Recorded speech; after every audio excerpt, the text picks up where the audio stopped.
No new games, no matter how much I fill my Steam library, trough overflowing with slop. No matter how much I browse, there's nothing new. I say, sat next to the vast swath of games that I haven't finished.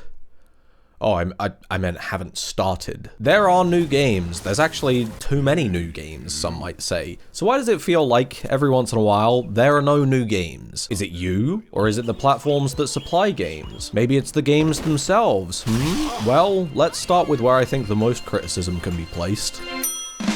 Me? I think the content creation sphere, while not exactly bad for game discovery, has cemented a particular avenue of game discovery. One that, depending on perspective and resources, has an influence on what games are successful and brought to the potential buyer's attention. You might occasionally hear the phrase content drought from people who get to play video games for a living. The idea that the current games in their rotations have viewers bored, at which point they might have to run it back to The Binding of Isaac or Fortnite, and at its worst, if a game is played by a streamer who's popular, it will put a bunch of people onto it. Streamers who have these garish nightmares hung on their wall then play it, and if a large enough portion of streamers get into it, develops a momentum that has a game very few people were watching and playing spread outside of the streamer bubble, i.e. peak, repo, the genre that is friend slop. Without putting my pitchfork up to adults who play with toys for a living, this only accelerates a particular kind of product though. Games that view well, not necessarily games that play well. Take a couple of years back when Mario 64 was, for a brief moment, the new hotness. A game that isn't designed for streaming, but in a 16-star setting is basically perfect. It's relaxed enough that you don't have to focus for every second,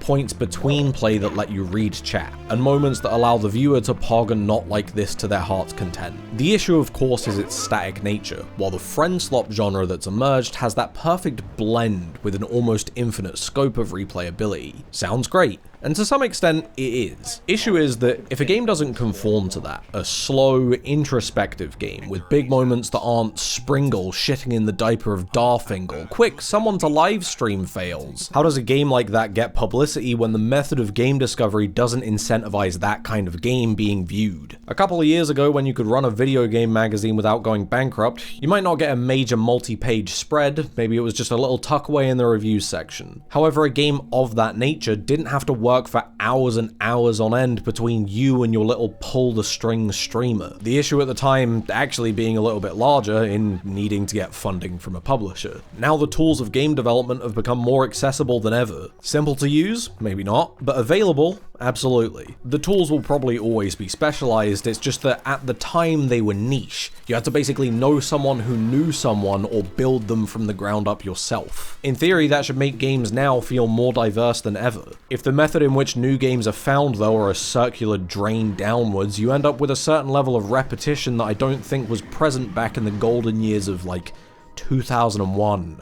Or 2008. That said, with the accessibility of making a kind of publication, there are fringes that are able to find success in spite of largely repeating cycles. Channels like NoCaps are able to find success covering indie games that largely go unnoticed. However, unless you're actively looking for new weird indie games, you're unlikely to find the channel. Before, you'd go into a store and see 10 magazines and wonder what the fuck you're looking at. There'd be a little bit of crossover in what they covered, but because they were competing with each other, they would vary what they covered. Now you go to Twitch and see 100 streamers doing a sponsored stream for the MiHoYo lottery, all of which aren't your pull-the-string streamer, so you ignore them. And so you bathe in the same 5 games, a pool of you and others' collective media piss. Is the solution to this having those social parasites that we call influencers play games that nobody has tried?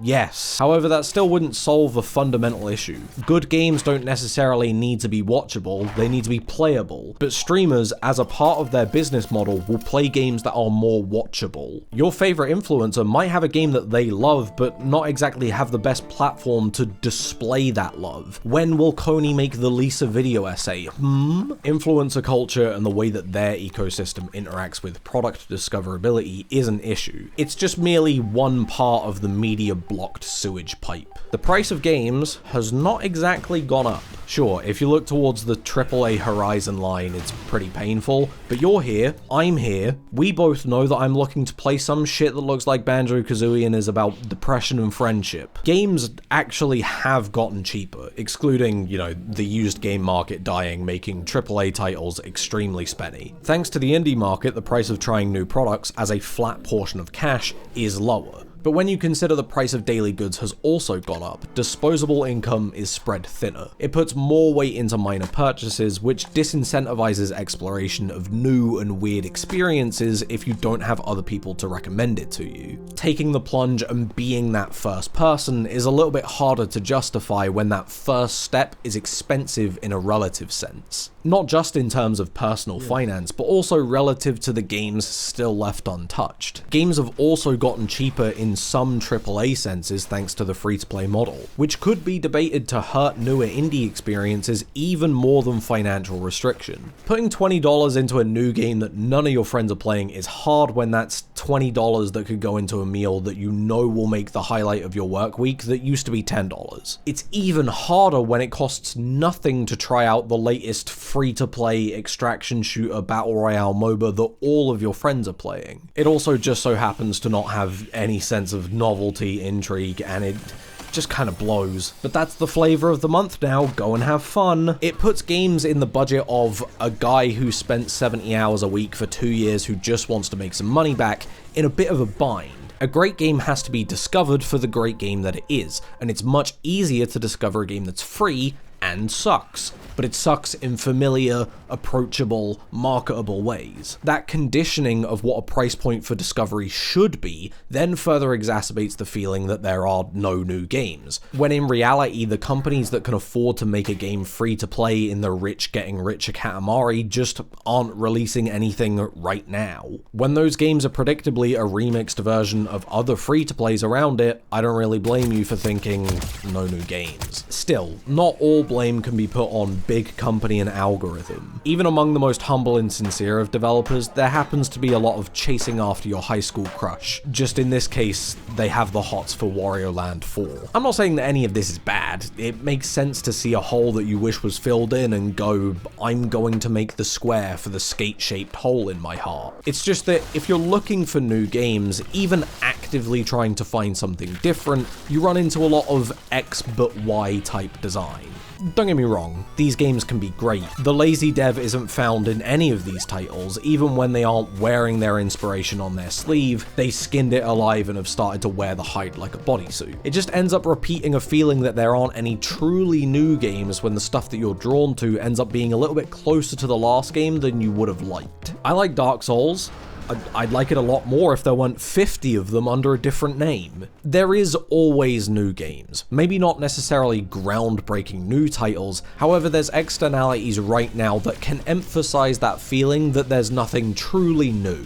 The thing is, I've been hearing that there are no new games for more than 10 years now. So unless Undertale marked the end of new games, there has to be some level of cognitive bias. Retrospectively, there weren't more new games in the past, it's just that time has played the expiration phase for people in many cases. In the years of the PS2 being the most recent console on the market, you would have also had wall-to-wall new releases, many of which weren't worth your time. Now with the time past, you can make a top 100 games of the PS2 and they're all back-to-back bangers, all while ignoring the 1,500 days that were those new releases. In 10 years time, we're all gonna look back to today and go, holy shit, we actually just lived through the history books, what the hell? Secondly, we'll go back and think, damn, Blueprints, Peak, Seance of Blake Manor, all in the same year? Now that was a year of new games. Ignoring the fact that those were games that came out with several months between them, and it's like 3 games out of fucking thousands. Assuming you and I have the same bad habits, you probably have a bunch of new games in your Steam library that you haven't gotten around to. Go and play them,